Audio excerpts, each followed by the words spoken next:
Yo guys, it's Stove here. Welcome back to another Wild Rift video. Hope you guys are all having a great day. Today we're going to be looking at the top lane, also known as the Baron lane, and a couple quick tips if you guys don't know anything about the top lane. Some of the responsibilities are to win lane, split push, get control of the Rift Herald, dive back line, use your TP correctly, a lot of pressure. You guys are the ones that are going to be pressuring, like pushing lanes, and also the back line. Like all the time you'll see a lot of these heroes kits are meant for diving the ADC or at someone squishy. So yeah, you just want to be pressuring and engaging. Like a lot of the time also the top laner's abilities are meant for like being the engaged in a team fight. So let's go look at some of the top laners. So the first hero we have is Camille. She is really reminiscent of Fanny from Mobile Legends. She's a really mobile hero with a unique playstyle that revolves around using the walls of the map. She's really good at split pushing and team fighting. Her team fight is one of the best I've seen so far.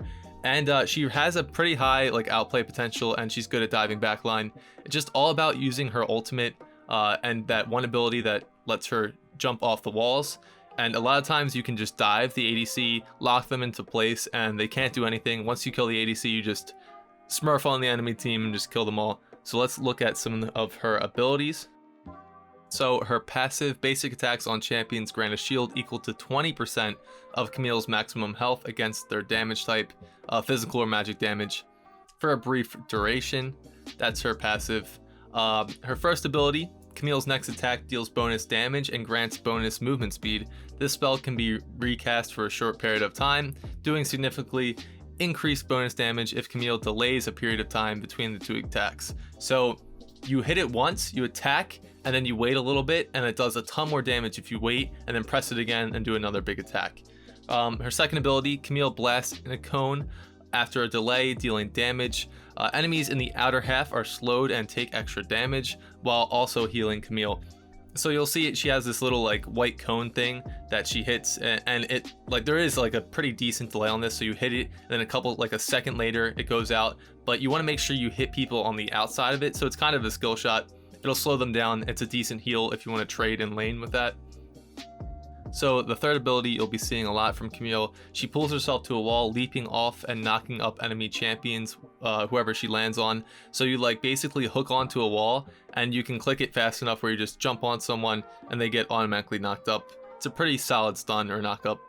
And her ultimate, Camille dashes to a target champion, anchoring them into an area. She also deals bonus magic damage to the target with her basic attacks. So you combo this really well. You jump off the wall, you knock them up, then you pin them to the ground, and there's like a little what I don't know what shape it is. I actually forget what shape it is. That's the 5-sided shape, pentagon, whatever. She locks them into the shape, and they can't escape that shape for like, I don't know, 3 or 4 seconds. So the next hero we have is Garen. I would say he's probably the easiest champion in the game, and he's also one of the most broken. So he's really noob friendly, but he's also just a super solid champion.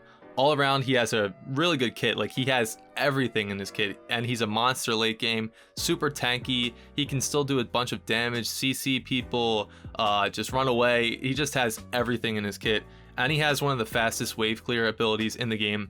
And yeah, his ultimate can just one-shot people. So let's get into those abilities. So Garen's first ability, he gains a burst of movement speed, breaking free of all slows affecting him. His next attack strikes a vital area of his foe, dealing bonus damage and silencing them. So this ability is like 3-in-1. He gets movement speed, he breaks all slows on him, and he does more damage to someone. It's 4, and he silences someone. So it's literally 4 abilities in one if you press his first ability.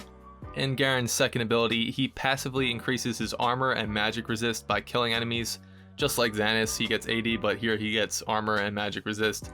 He may also activate this ability to give him a shield and tenacity for a brief moment, followed by a lesser amount of damage reduction for a longer duration. So when it's a passive and an active, every kill you get more armor, and when you press it, you get a shield that also like gives him resistance. So you know, like those resistance boots, you can't get CC'd as much. And after that, after the shield goes away, you just get a lower amount of damage reduction. So his abilities, he has a stacked kit. When I tell you this guy is insane, he actually is insane. All right, and Garen's third ability, which is just his wave clear ability, he rapidly spins his sword around his body, dealing physical damage to nearby enemies. Nothing too complicated about it. You just use this to clear minions and do a little bit of damage in team fights. And Garen's ultimate. Garen calls upon the might of Demacia to attempt to execute an enemy champion. Basically, if an enemy is below a certain amount of health, he'll just execute them. So you gotta watch out. If you're low health and Garen's running at you with that sprint, just flicker away, try to run away, or you're just gonna die. Okay, so now we have Fiora. She is a very high skill gap champion. If you one trick her, you can just beat anyone 1v1. If you play her like the 1v1 correctly, you just won't lose. I would compare her to Florentino from Arena of Valor. She is also really good at split pushing. She's like a mix between Florentino and Omen. If you leave her alone for like 2 minutes in a lane, she'll just take out 3 towers and be at your base. And her kit is just all about hitting her passive, which is like these vital shots. You'll see like these little white markers on people, and you just need to hit those. If you hit the vitals, you'll win the fight. If you don't hit the vitals, you won't. Also, she can outplay almost anyone in the game. I think I already said that, but yeah, just one of her abilities is a parry, and if you parry that, you just win the fight. So let's get into like more depth about those abilities. So her passive, Fiora challenges nearby enemy champions to dodge her. She calls out a direction from which she will try to strike. So basically, there's like a little, when you walk up to someone, a little white like triangle thing, not a triangle, it's a weird shape, like a little cone on them will appear. And if she hits that, she'll just do extra damage. That's her passive. Also, if you want to reset that, you just walk, say it's like not a good place, like it's behind them and you don't want to hit behind them, you can walk all the way back out of their vision, come back, and it'll give you a new cone to hit. Her first ability is her lunge. Fiora lunges in a direction and stabs a nearby enemy, dealing physical damage and applying on-hit effects. So basically, you want to use this first ability to hit those vitals. Her second ability is her parry. So she will parry all incoming damage and then stab. And this stab will either slow or stun a champion. So if you actually parry an ability, it will stun someone. And if you just parry damage, it'll just slow them. So you want to make sure if someone's like using a huge ability on you, you can just parry it at the right time. They'll be slowed, and then you can just use your whole kit on them. They'll die. Her third ability, Fiora has increased attack speed for the next 2 auto attacks. The first attack slows the target, and the second one will always critically strike. You can also use this ability and her lunge on towers. So you can just burst these towers down with all your abilities and just keep pushing. Alright, so Fiora's ultimate. Fiora reveals all 4 vitals on an enemy champion and gains movement speed while near them.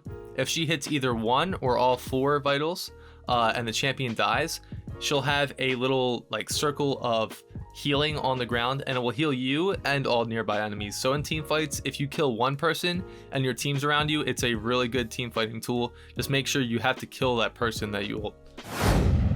Alright, now we're on to Nasus. I already did a video on Nasus. I'll link it in the description if you guys want to see that.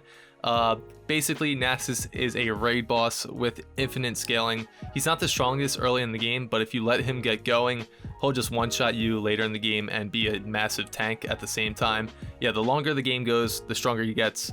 So yeah, I would just make sure if you're playing against Nasus, just try to end the game as soon as possible. And let's get into those abilities. His passive, Nasus drains his foe's spiritual energy, giving him bonus lifesteal. He just gets bonus lifesteal all the time. His first ability, Nasus strikes his foe, dealing damage and increasing the power of his future siphoning strikes if he slays the target. So this is his stacks. Every time you use this first empowered auto on a minion, a jungle camp, or a hero, it'll give you stacks, and it'll just increase the damage of that ability. His second ability, Nasus ages an enemy champion, decelerating their movement speed and attack speeds over time. So you just slow them from a distance and also slow their attack speed. And his third ability, Nasus unleashes a spirit flame at a location, dealing damage and reducing the armor of enemies who stand on it. It does magic damage, like a burn of magic damage, just a little circle on the ground. If they stand on that, their armor will just get shredded. Okay, and his ultimate, probably his most overpowered ability, When you pop your ultimate, you get like, you turn giant, you have increased health, increased attack range, you damage nearby enemies, you reduce the cooldown of your first ability, that one that does massive damage, and you also gain armor and magic resistance. Alright, now we're on to Jax. He's skilled at basically all situations. He's good at split pushing, good in the 1v1, and also good at team fighting. He can be played jungle and top lane. He's just all around a solid hero. He can dive the backline pretty well and just not one shot in ADC, but just, you know, burst them down pretty fast. The more autos he does, the more damage he will do. So the longer the fight goes, the more damage he will be doing. And you need to shut him down early in the game, because if he gets items, it's just going to be a nightmare. So he's also a really good hero for one-tricking at the start of Wild Rift. I really do think if you guys want to just get good at top lane, I would say either pick Garen or Jax to one trick. I mean, Garen isn't like the most fun to play, but he's going to be definitely good. But Jax, if you learn like all his little tips and tricks, like everything you can do with that hero, you'll just dominate. So Jax passive, consecutive basic attacks continuously increases attack speed. So the more you're autoing, just the faster you'll auto and the more damage you'll do in a fight. His first ability is Leap Strike. Jax leaps towards a unit. If they are an enemy, he strikes them with his weapon. So you can leap to anything, literally anything on the map, like a ward, a tower, I'm pretty sure a tower, people on your team, enemy minions, enemies, just anything that's like on the map you can leap to. His second ability, he just empowers his weapon, causing his next attack to deal additional damage. So his whole kit just relies around his autos and outplaying your opponents. Oh, and that ability is also really good for trading in lane. So his third ability is like his outplay potential ability. When you hit this, it allows him to dodge all incoming attacks for a short duration. And then after this, you can also like leave it up for as long as you want, or you can like stop it and it'll stun anyone that's around him. So if everyone's like diving you and you hit this ability, they'll just do like no damage to you, and then you can just pop it again and stun everyone around you. And his ultimate is a passive and an active. Every third consecutive attack deals additional magic damage. That's the passive. And when you actually hit his ultimate, Jack gets increased armor and magic resist for a short duration of time. So he can be pretty tanky while just building him full damage if you want to. And yeah, he's just a mix. He can do a mix of damage. He has a lot of mobility, just outplay potential, just a perfect hero that can be good in like any situation. Now we're on to Malphite, the only hero that I could probably play in League of Legends PC. He's just known for his giant ultimate. He can be built as a tank or full AP. Probably would build him full AP. If you do build him full AP, he can one-shot an entire team if they're all in his ult. He has really good utility. Like, he has a lot of slows, a lot of CC, and if you build him tank, yeah, he can just slow people over and over again. And he can be played almost anywhere on the map. He can be played support if you want, mid lane because of his AP, top lane, jungle even. So yeah, just anywhere on the map except for ADC, he can be played. He has a really good flicker ult combo. So from like across the map, if you flicker an ult, you can just demolish an ADC without them even knowing where you were. And let's get into those abilities of Malphite. His passive, Malphite is shielded by a layer of rock, which absorbs damage up to 10% of his maximum health. If Malphite has not been hit for 10 seconds, this effect recharges. So you basically want to use this shield to trade in lane. When you get hit with some damage, you'll get that shield, and then you want to back out for 10 seconds, let it recharge, and then go in for another trade. His first ability is his slow. Malphite sends a shard of earth through the ground at his foe, dealing damage upon impact and stealing movement speed. So it will give you extra movement speed and also take theirs away. So you slow and you also gain movement speed. So his second ability is his wave clear ability. Malphite attacks with such a force that it creates a sonic boom. For the next few seconds, his attacks create aftershocks in front of him. So it's like basically a cone. Every time you auto a minion, it will do like damage throughout like the minions behind it. And his third ability, Malphite slams the ground, sending out a shockwave that deals magic damage based on his armor, and damages and reduces the attack speed of enemies for a short duration. So You can build Malphite full armor if you want, just a full tank, and it'll still be doing decent damage, but if you build full AP, this ability will still do a lot of damage. And Malphite's ultimate. Malphite ferociously charges to a location, damaging enemies and knocking them up to it in the air. So in this ultimate, you can like use flicker with it. You basically just jump to a location and it's like a kind of small circle, but if you combo it with say like Orianna's ability that brings all these people together, any abilities that bring people together, you can wipe an entire team with his ult. Alright, now we're on to our last hero on the list, and that is Tryn. He's an auto attack based champion. It's all about the way you use your passive and your ultimate with this hero. He can carry really hard if you get ahead early on in the game. Also late game, he can just two-shot people, kind of like an ADC, because you just build a ton of crit on him. And the only way to like beat him is to either kite or CC him, because if you just try to like 1v1 him, he will beat you no matter what because of his ultimate and his kit. So let's look at his abilities. His passive ability, Tryn gains Fury for each attack, critical strike, and killing blow he makes. Fury passively increases his critical strike chance and can be consumed with his first spell. So this Fury, you'll see every time you auto someone or just kill something, you'll have this like little yellow bar that's underneath his health, and the more it goes up, the more like crit chance you'll have, and the higher it is, the more health you will gain with his first ability. So his first ability is Tryn thrives on the thrills of combat, increasing his attack damage as he is more and more wounded. He can cast Bloodlust, the first ability, to consume his fury and heal himself. So the more bar you have, the more heal you'll get. So what you want to do is take a little damage. You want to be damaged because then you'll do more damage also. So what you do is when you trade, you'll take a little bit of damage, you'll keep autoing them until you fill up that bar, you'll pull out, and then you'll heal. So you just want to use that heal like to your advantage. And his second ability, Tryn lets out a cry, decreasing surrounding champions' attack damage. Enemies with their backs turned to Tryn also have their movement speed reduced. So if someone's running away, you definitely want to use this to just slow them down. And his third ability combos really well with when you slow someone.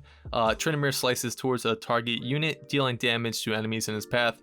It's just a movement ability, and he also does damage on the way. And his ultimate that ties his whole kit together, Undying Rage. Basically, Tryn just can't die for a certain amount of time, no matter how wounded he is.